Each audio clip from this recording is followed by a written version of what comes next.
C'est vraiment impossible de réussir si on n'est pas engagé et si on n'est pas prêt à subir beaucoup d'affronts, à passer par-dessus énormément d'obstacles. C'est comme ça qu'on réussit. Il n'y a pas de réussite avec un demi-engagement, ça n'existe pas. Aujourd'hui, on vit dans un monde qui est ultra concurrentiel et dans tous les domaines, vous allez avoir des personnes qui ont faim en face de vous. Et si vous arrivez en touriste, que vous n'arrivez pas le couteau entre les dents, excusez-moi du terme, ça va être très compliqué pour vous de réussir dans votre domaine, dans votre industrie.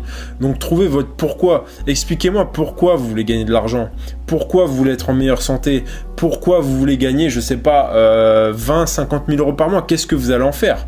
Parce qu'au final, si vous ne savez pas vraiment pourquoi vous voulez tout ça, et pour quelles raisons, et pour faire plaisir à qui, etc.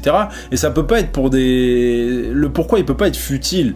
Ça peut pas être, oh, pour m'acheter une voiture.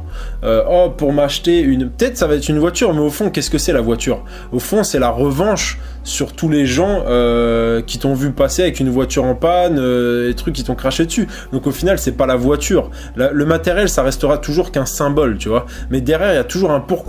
Ça peut être une revanche, même si je conseille d'aller sur des trucs positifs, mais la revanche, ça peut être bien. La colère, ça peut être bien pendant un certain moment. Je te parle pas d'être colérique, mais tu peux être en colère par rapport à un échec ou autre, mais une colère silencieuse, une colère sur le long terme et une colère qui va te faire travailler dur. Et quand tu seras un petit peu fatigué, bah, tu vas penser à ces gens qui t'ont chié dessus, tu vois, et qui t'ont sous-estimé. Ça peut être bien, ça peut être un bon moteur aussi. Mais vous voyez bien que c'est quelque chose de profond.